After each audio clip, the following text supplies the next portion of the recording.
What is up, everybody? It's Verdi here, and thank you so much for stopping by. Ladies and gentlemen, it is happening in front of our very eyes. Now, today, the date is 25th of November, and per the Calfee and Ball announcement, the Savior pre-registration is officially out. Not just that, but Pearl Abyss are actually giving us some very, very nice things to look at for this pre-registration event, and I cannot wait to truly just get a feel of Savior and what she is, both in the lore and inside the gameplay of Black Desert. And I just want to say from the get-go, this is one of the most beautiful art pieces we have ever had, and I think the only one which mirrors this in reality to greatness and what it is probably Nova's art. And Nova's art is an art piece on its own, which is essentially telling her entire lore in a screenshot. And I think this, or rather in a whatever it is, in a graphic model, and I think this here is something similar. Now, before we go into the nitty-gritty of the lore, I'm going to just go throughout the entirety of the event, and we're going to talk about what to expect from Savior based on the lore, based on everything that we've seen in data mines, etc., etc. And we're going to try to basically navigate properly through this event to pinpoint a few things. So this is the art. We're going to check it in a bit, and we have a new pre-registration, and here it is. You can see it. You can put all your details here, confirm, verify. You're going to get all of the rewards. You're going to get a pack, Alion's Blessing, and 2 life skill and combat buffs that you could use. A 300 stack. We never want to skip on those. And Savior's outbound earrings. Basically, I think this is going to be it's just a cosmetic basically for each pre-registration. Many classes have this. Nova had the echidna crown, Sage had the eyes, all of those very, very cool cosmetics as a reward for pre-registering. You have a character name transfer coupon, which is very cool. I actually do want to have one. And inventory is like 60 coupon slot with a blessed message scroll and a combat box as well. So this is one of the cool things. And now we have a new class preview, and let's go to the GM notes as well, because we see Savior's sword in a lot more detail. So in the Amber Wilds within Orbita archives, an old research journal has come to light. Carefully deciphering reveals it was written by Valkyrie Enslar. It was written by Valkyris Enslar herself. Hold on a minute. Okay, that's a candy there. Its pages contain an account so extraordinary it strains belief. All right, so Elionian year 230, November 25. At last, the Valkyrie's project begin. Unofficial. Now, for the people that do not know what the Valkyrie project was essentially Enslar was looking forward to create Valkyries for the church, and the first Valkyrie was actually Savior, Margaret Brent, but then unfortunately that failed, so Enslar herself decided to take on that mantle. This is basically it. Approval came only after enduring the church pressure, wary of my growing influence, which is true. For the sakes of peace, all details must remain top secret until the project's completion. Only a few trusted individuals are to take part in the experiments. Subject 0.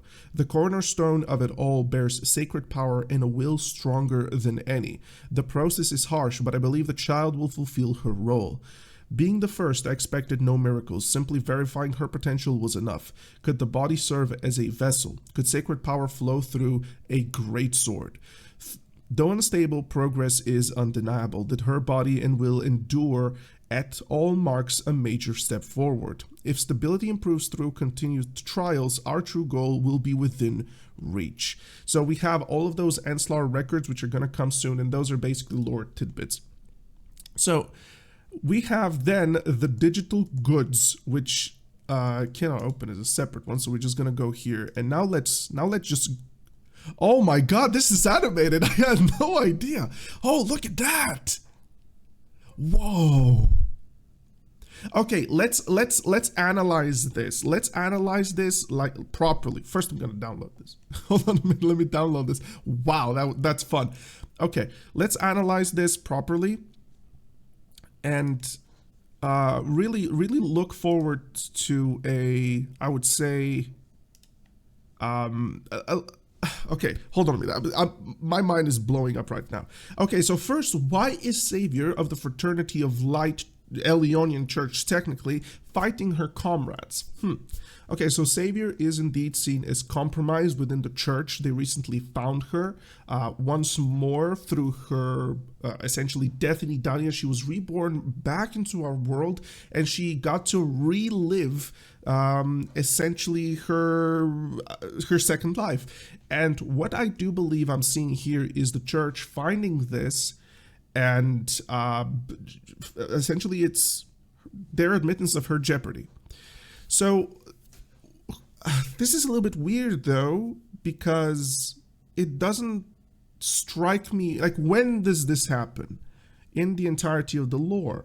So just to give you the full-blown expectation for Savior. Savior is essentially the entirety of her lore is the inevitable fall to darkness, and why you should never combat it, because it's the natural order of things.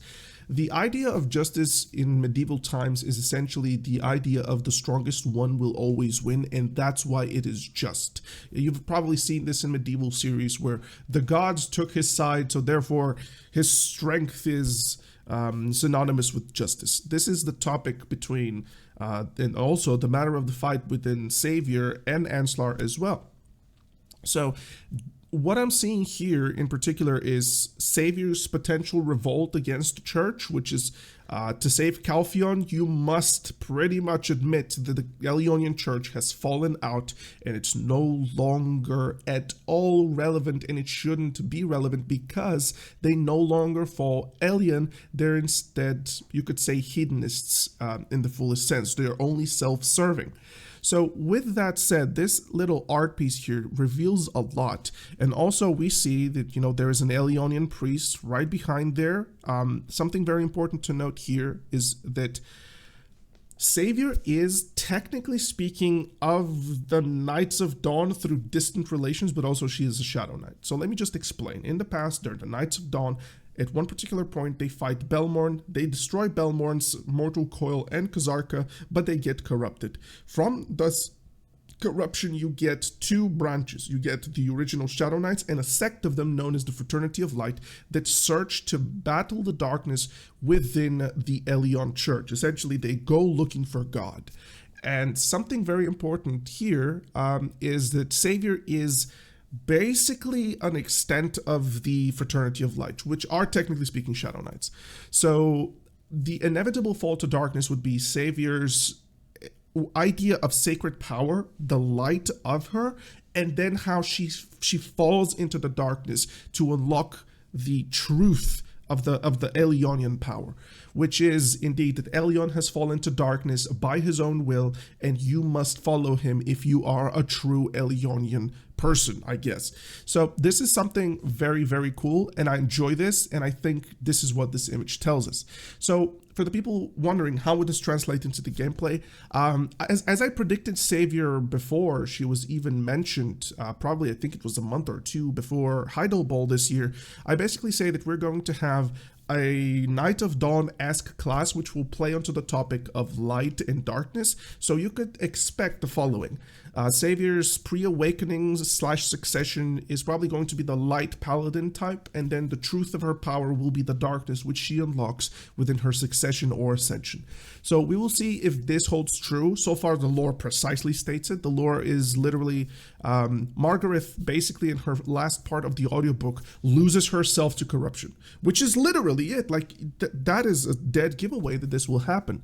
So with that said, I'm excited about this. I can't wait to play this. I can't wait to see her in game, and the pre-registration is out, ladies and gentlemen. Once more, please go ahead and check it out. If you have never checked the audiobooks, they have actually placed them very well here. So if you have never checked them out, please check the audiobooks. They're brilliant. Yeah, a little bit of AI slop here and there, but they're actually really good as a story piece. So please go do that, and I'll see you soon, very soon. Bye bye, guys.